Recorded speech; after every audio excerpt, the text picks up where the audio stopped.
اللهم صل على سيدنا شفيعنا نبينا مولانا محمد وآله وسلم وصلوا عليه صلاة وسلام عليك يا رسول الله صلاة وسلام عليك يا حبيب الله صلى الله عليه وسلم. برادران ملت اسلامیہ، اللہ تبارک تعالیٰ کے فضل و کرم سے مصطفیٰ جان رحمت صلی اللہ تعالیٰ علیہ وسلم کی نظر رحمت اور بزرگان دین کی دعاؤں سے آج ہم اور آپ سبھی حضرات حضور قائد ملت پیر طریقت رہبر راہ شریعت مرشد اعظم راجستھان حضور قبلہ سید غلام حسین شاہ جیلانی مدد اللہ علیہ نورانی کی صدارت ہے. حضرت امام ربانی مجدد الفسانی رحمۃ اللہ علیہ کی بارگاہ میں حاضر ہیں کہ اس کے موقع پر اللہ تبارک تعالیٰ ہماری حاضریوں کو بزرگان دین کے صدقے اپنی بارگاہ میں قبول فرمائے اور امام صاحب کے اللہ تبارک تعالیٰ فیضان سے ہم سب کو خوب مالا مال فرمائے. اگر ہم سے کوئی غلطیاں یہاں پر ہو جاتی ہے تو اللہ تبارک تعالیٰ امام صاحب کی صدقہ و توفیق ہمیں معاف فرمائے. اللہ تبارک تعالیٰ قرآن پاک میں ارشاد فرماتا ہے وَاتَّبِعْ سَبِيلَ مَنْ أَنَابَ إِلَيَّ، اے انسان ان لوگوں کی پیروی کر، ان لوگوں کے پیچھے چل، ان لوگوں کو اپنا پیشوا بنا جن لوگوں نے میری اتباع کی ہے اور جنہوں نے میرے راستے میں اپنا سب کچھ قربان کر دیا ہے.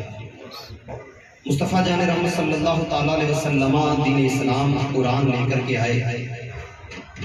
مصطفیٰ صلی اللہ تعالیٰ علیہ وسلم نے اس دین کی تبلیغ فرمائی، ہم لوگوں تک قرآن پہنچا، دین پہنچا، نماز روزہ زکوٰۃ و حج وغیرہ جتنا کچھ دین پہنچا. مصطفیٰ صلی اللہ تعالیٰ علیہ وسلم کے اس دنیا سے پردہ فرمانے کے بعد صحابہ اکرام نے اس دینی خدمت کو اپنے ذمے لیا اور احسن طریقے سے انہوں نے دین اسلام کی وہ تبلیغ کی، وہ خدمت کی کہ آقا علیہ السلام کا ارشاد مبارک ہے. آقا ارشاد فرماتے کہ میں دیکھ رہا ہوں کہ جہاں جہاں زمین کے خطوں پر سورج کی روشنی پڑے گی وہاں وہاں میرا اسلام پہنچ جائے گا. صحابہ اکرام کی محنتیں اور صحابہ اکرام کے بعد میں یہ خدمت اللہ تبارک تعالیٰ نے اس امت کے علماء اور اولیاء کے ذمہ عطا فرمائی.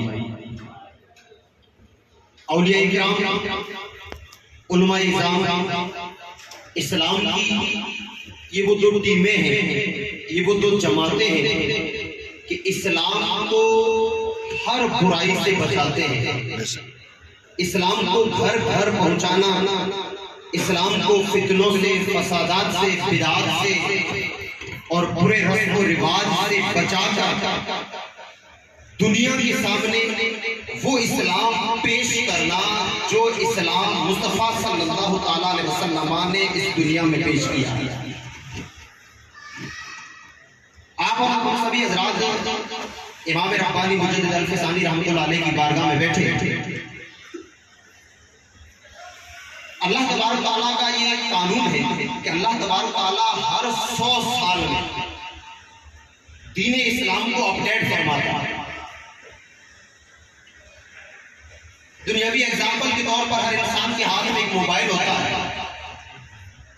موبائل لانچ ہونے کے بعد، شو روم میں پہنچنے کے بعد جب گراہک کے ہاتھ میں آتا ہے تو وقتی طور پر اس موبائل کو اپڈیٹ کرنے کے لیے کمپنی اس موبائل میں سافٹ ویئر ڈالا کرتی ہے. ہر 3 مہینے، 5 مہینے یا 6 مہینے یا سال بعد میں ایک سافٹ ویئر ڈالا جاتا ہے اور سافٹ ویئر کو اپنی اپڈیٹ کرنے کا کہتی ہے. موبائل کو اس سافٹ ویئر میں انسٹال کیا جاتا ہے اور انسٹال ہونے کے بعد میں موبائل اسی طریقے سے کام کرتا ہے جیسے پہلے لانچ ہوا. دین اسلام ہر 100 سال میں اپڈیٹ کیا جاتا ہے اور یہ جو دین اپڈیٹ کرتا ہے، جس کو اللہ تبارک تعالیٰ یہ طاقت دیتا ہے، اسے مجدد کہا جاتا ہے. اور ہر 100 سال میں ایک مجدد آتا ہے. 1000 سال گزرے، ہر 100 سال میں مجدد آئے اور 1000 سال میں جو جتنے سارے مجدد آتے ہیں اللہ تعالیٰ ان سب پر ایک مجدد بھیجتا ہے جو 1000 سالہ مجددوں کا مجدد ہوتا ہے. پہلی 1000 سالہ جو ایک لیمٹ اور ایک وقت گزرا ہے، اس کے جو مجدد گزرے ہیں، تاریخ اور اہل سنت والجماعت کا عقیدہ اور اہل سنت والجماعت کہتی ہے کہ اس مجدد کا نام حضرت عمر بن عبد العزیز رضی اللہ تعالی عنہ، کہ جن کی خلافت کو خلافت راشدہ میں شمار کیا جاتا ہے، وہ حضرت عبداللہ بن عمر رضی اللہ تعالی عنہ جنہیں 1000 سال کے مجددین کا مجدد کہا جاتا ہے. پھر وہ 1000 سال مکمل ہوئے. ملک ہندوستان کے اندر آپ نے تاریخ بارہا سنی ہوگی، آپ نے بارہا سنا ہوگا کہ جلال الدین اکبر بادشاہ کا ٹائم ہوتا ہے. شروعات میں جلال الدین اکبر اہل سنت والجماعت سے بڑی محبت کرنے والے، علماء کا چاہنے والے، بڑا شوق تھا اسے علمی محفلیں منعقد کرنے کا، علماء سے ملنے کا، صوفیاء کی خدمتیں کرنے کا. پھر ایک ایسا وقت آیا کہ اس نے اپنے محل کے اندر ہر مکتبہ فکر کے علماء کو بلایا، پھر ان کے مناظرے کرواتا، علمی بحث و مباحثے ہوتے. یہ جب چیزیں چلنے لگی پھر وہ جو ان میں فتح یاب ہوتے، جن کی دلیلیں مضبوط ہوتی، انہیں بڑے بڑے انعام دیتا، یہ کرتا وہ کرتا. اب انعامات کے لالچ کے اندر علماء میں اختلاف ہوا، ایک دوسرے کو گالیاں دینے لگے، ایک دوسرے سے لڑنے لگے. تو پھر یہ جلال الدین اکبر علماء سے اور اسلام سے تھوڑا تھوڑا بیزار ہو گئے. اب تھوڑا تھوڑا بیزار ہوتے ہوتے پھر وقت ایسا آیا کہ کچھ علماء جن کے بارے میں آقا علیہ الصلوۃ والسلام ارشاد فرماتے ہیں کہ میری امت کے علماء قیامت کے دن جب اللہ تبارک تعالیٰ کی بارگاہ میں کھڑا کیا جائے گا اور شہیدوں کو لایا جائے گا، میزان عمل میں ایک ترازو کے پلڑے پر شہیدوں کا خون رکھا جائے گا اور دوسرے پلڑے پہ علماء کے قلموں سے نکلنے والی سیاہی کو رکھا جائے گا. علماء کے قلموں کی سیاہی شہیدوں کے خون سے بھاری ہوگی. ہر شہید تمنا کرے گا کاش ہم بھی دنیا میں عالم ہوتے تو ہمیں یہ مقام ملتا. آقا فرماتے ہیں وہ علماء ربانی ہوں گے. امام ربانی مجدد الفسانی، امام غزالی، امام رازی، سیدنا سرکار حضور امام احمد رضا خان فاضل بریلوی رضی اللہ تعالی عنہ جیسے یہ علماء ربانی ہوں گے. پھر میرے آقا فرماتے ہیں کہ میری امت کے اندر اگر شیطان سے بھی بدتر کسی کو دیکھنا ہو، شیطان سے بھی زیادہ خطرناک کسی کو دیکھنا ہو تو وہ بھی علماء میں ہوں گے، لیکن ان کی جماعت ہوگی وہ علماء سو یعنی برے علماء جو اپنے مفاد کے لیے، اپنا پیٹ بھرنے کے لیے، اپنی عزتوں کے لیے، اپنی ناموری کے لیے، اپنی شہرتوں کے لیے اسلام کو، شریعت کو اپنی پیٹھ کے پیچھے ڈال دیتے ہیں. ایسے علماء جلال الدین اکبر کے ساتھ میں ہو گئے. پھر انہوں نے سارا دین اسلام بدل ڈالا، نماز کا حکم بدل ڈالا، زکاتوں کا انکار کر دیا گیا، حج بدل دیا گیا، حج کا حکم سارا انہوں نے ہٹا دیا. پھر حد یہ ہوئی کہ مسلمانوں کو جنیو جسے سنار بولا جاتا ہے گلے میں ڈالنا ضروری قرار دیا گیا. کلمہ بدل کر کے لا الہ الا اللہ ونعوذ باللہ اکبر خلیفۃ اللہ قرار دیا گیا. ساری ہندوستان کے اندر یہ جب خرافات اسلام کے اندر پھیلائی گئی اور اسے نام دیا گیا دین الہی. اس کو مٹانے کے لیے تنے تنہا اسی سرحد پاک سے جو ذات تنے تنہا کھڑی ہوتی ہے اس ذات کا نام ہے امام ربانی مجدد الفسانی رحمۃ اللہ.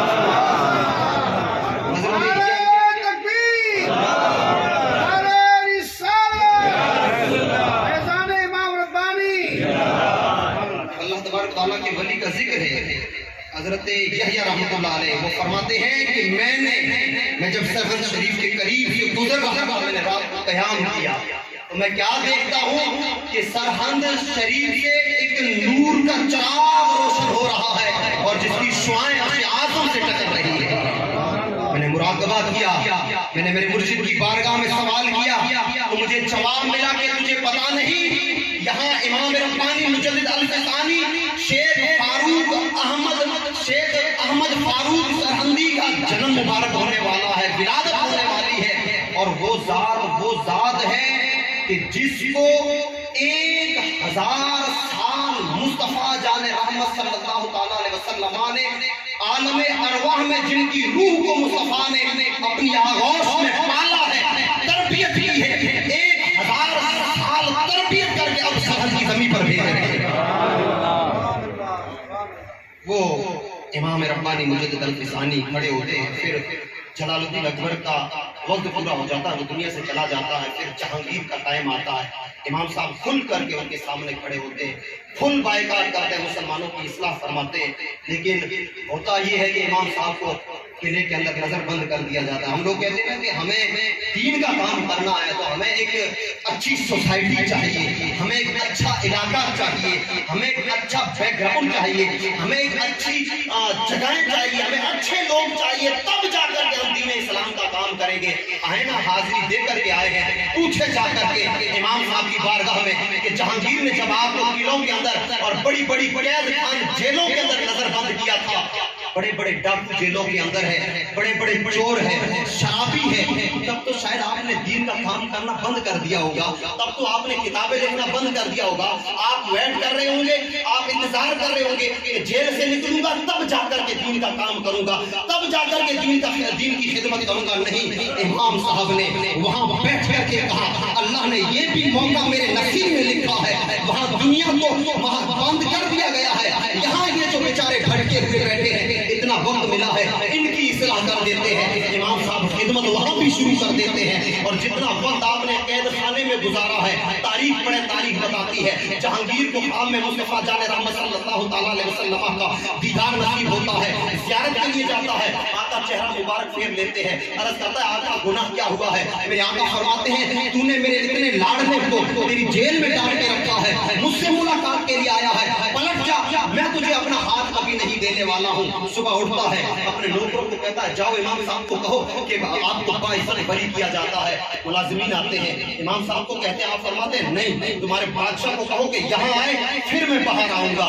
بادشاہ چل کے آیا، کہا حضور باہر آئیے، ہماری غلطی ہو گئی ہے، ہم آپ سے معافی مانگتے ہیں۔ امام صاحب فرماتے ہیں میں بعد میں باہر نکلوں گا، میری ایک شرط ہے، یہ جیل پوری کھولی جائے، سارے قیدیوں کو آزاد کیا جائے، پھر میں باہر نکلوں گا۔ جہانگیر حیران ہے، عرض کرتا حضور یہ اتنے سارے بڑے بڑے ڈکیت، گینگسٹر، چور، لٹیرے، بدماش اگر ہندوستان میں پھیل گئے تو ہندوستان میں تباہی آ جائے گی، کیسے کھولیں؟ امام صاحب فرماتے دروازہ تو کھول، تجھے ڈاکو چور یہ پہلے لگ رہے ہوں گے، دروازہ کھول، میں رب کی عزت کی قسم کھا کے کہتا ہوں اس گیٹ سے جو باہر نکلے گا ولی نکلے گا، قطب نکلے گا، ابدال نکلے گا۔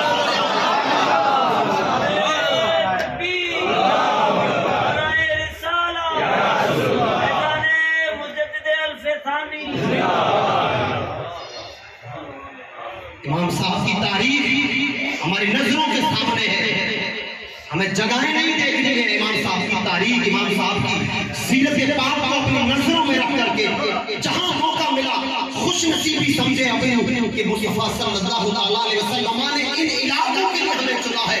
امام صاحب کے بھی دل میں خیال آیا کہ اب میں قید خانے میں ہوں تو میں کیسے کام کروں، میں باہر جاؤں کام کروں، لیکن دل سے آواز آتی ہے کہ ہو سکتا ہے کہ مصطفیٰ جان رحمت نے انہی کے لیے چنا ہے اور انہی کے لیے آئے ہو، ان کی اصلاح کرو، یہ باہر نکلیں گے، یہ تمہارا آدھا کام یہ کر ڈالے۔ روایت میں آتا ہے کہ امام صاحب سے جو مکتوبات شریف لکھے ہوئے، ایک زمانہ ایسا بھی اس امت پر آیا ہے کہ لوگ سیدنا امیر معاویہ رضی اللہ تعالی عنہ کو علل اعلان ممبروں پر گالیاں دیتے۔ ایک ایسا انسان تھا جس کی زندگی کا یہی شیوا تھا کہ وہ سیدنا امیر معاویہ رضی اللہ تعالیٰ عنہ کو گالیاں دیتا۔ ایک مرتبہ وہ امام صاحب سے بڑی محبت کرتا تھا، اسے پتہ نہیں تھا، وہ امام صاحب سے محبت تو کرتا تھا، امام صاحب کے مکتوبات شریف پڑھ رہا تھا، پڑھتے پڑھتے ایک مکتوبات شریف کے آگے چلتے چلتے بات جب پڑھنے لگا تو ایک روایت ملی کہ امام صاحب فرماتے ہیں کہ حضرت امام مالک فرماتے ہیں رضی اللہ تعالیٰ، وہ فرماتے ہیں کہ جو انسان خود کو مسلمان کہے اور پھر سیدنا امیر معاویہ رضی اللہ تعالیٰ عنہ کو گالیاں دے تو وہ ایسا ہے جیسے وہ سیدنا صدیق اکبر رضی اللہ تعالیٰ عنہ، سیدنا عمر فاروق رضی اللہ تعالیٰ عنہ کو گالیاں دیتا۔ اسے بڑا یوں خراب لگا، طبیعت اس کی بگڑ گئی اور اس نے مکتوبات شریف کو پھینک دیا، مکتوبات شریف کو پھینک دیا، رات کو سو گیا۔ خواب کے اندر حضرت امام صاحب تشریف لاتے ہیں اور فرماتے ہیں اٹھ کھڑا ہو گیا، کہا تجھے میری بات پہ یقین نہیں ہے، تو نے میرے مکتوبات کو زمین پہ پھینکا، کھڑا ہو، جس کی جھوٹی محبت کا تو دعویٰ کرتا ہے مولا کائنات علی مشکل کشا رضی اللہ تعالیٰ عنہ کی جھوٹی محبت کا دعویٰ کر کے امیر معاویہ کو گالیاں دیتا ہے، چل میں تجھے مولا کی بارگاہ میں لے کے چلتا ہوں، مولا تیرا فیصلہ فرماتا۔ ہاتھ پکڑا، کہتا ہے کہ لے کے مجھے پتا نہیں ایک ایسی شخصیت کی بارگاہ میں آیا کہ جس کا رخ زیبا چاند سے زیادہ روشن ہے۔ امام صاحب نے بٹھایا اور کہا حضور مولا کائنات یہ جھوٹی آپ کی محبت کا دعویٰ کر کے سیدنا امیر معاویہ رضی اللہ تعالیٰ عنہ کو گالیاں دیتا ہے اور پھر میرے مکتوبات کو زمین پہ پھینکتا ہے۔ مولا کائنات نے کچھ نصیحتیں فرمائی، ناسیانہ کلمات کہے لیکن وہ بغض نہ نکلا۔ پھر مولا کائنات جلال میں آئے، فرمایا اے امام ایک کام کر، کھڑے ہو کر کے اس کو زور سے تھپڑ مارو۔ امام صاحب کھڑے ہوئے اور مولا کائنات کی بارگاہ میں گستاخ کے سیدنا امیر معاویہ کو زور سے تھپڑ مارا، سارا بغض ختم ہو گیا۔ آنکھ کھلی تو سارے صحابہ کا موقع پڑ گیا۔ زندگی کے اندر باحیا ظاہری طور پر جب دنیا کے سامنے لوگوں میں موجود تھے، مصطفیٰ جان رحمت صلی اللہ تعالیٰ علیہ وسلم کے سچے پکے خادم بن کے رہے اور بعد وصال دنیا سے پردہ کرنے کے بعد بھی آپ کے ملفوظات شریف، آپ کے مکتوبات شریف، آپ کی تصانیف دنیا کے لیے، لوگوں کے لیے ہدایت کا راستہ پیدا کر رہی ہے۔ 1000 سال امت کے گزرے، امام حضرت عمر بن عبدالعزیز رضی اللہ تعالیٰ عنہ 1000 سال کے جتنے مجدد تھے ان کے مجدد حضرت عمر بن عبدالعزیز رضی اللہ تعالیٰ عنہ۔ شاید آپ نے سنا بھی ہوگا کہ حضرت عمر بن عبدالعزیز رضی اللہ تعالیٰ عنہ کا رشتہ سیدنا عمر فاروق رضی اللہ تعالیٰ عنہ سے جا کر کے ملتا ہے۔ دونوں مجددین ہیں نا، ہزاروں سال کے نام کا بیک گراؤنڈ بتا رہا ہے۔ وہ کیسے ملتا ہے؟ وہ ملتا ہے کہ سیدنا عمر فاروق رضی اللہ تعالیٰ عنہ کی زندگی کا ایک اصول تھا کہ جب سارا شہر مدینہ سو جاتا، سبھی جانتے رات بھر نقاب پہن کر پردہ ڈال کے چکر لگاتے، کوئی تکلیف میں نہ۔ ایک مرتبہ یوں گشت کرتے کرتے گھر کے قریب گئے تو آپ نے دیکھا کہ اس گھر کے اندر 2 عورتیں بیٹھ کے باتیں کر رہی، ایک بوڑھی عورت ہے، ایک جوان بچی۔ بوڑھی عورت نے تہجد کا وقت تھا، عورت نے کہا بیٹی وہ جو ہم نے گائے یا بھینس وغیرہ دوئی کے اس کا دودھ نکال کے اس میں پانی ملا دے۔ وہ لڑکی جو جوان تھی وہ کہتی ہے کہ اماں دودھ میں پانی کیسے ملائیں؟ حضرت عمر رضی اللہ تعالیٰ عنہ نے منع کیا ہے، ملاوٹ سے روکا ہے کہ دودھ میں پانی ملا کے نہ بیچو۔ بوڑھی عورت کہتی ہے کہ بیٹی عمر تو ابھی سویا ہے، عمر دیکھ تو نہیں رہا ہے نا، عمر کو کیا پتا چلے گا دودھ میں پانی ملایا ہے۔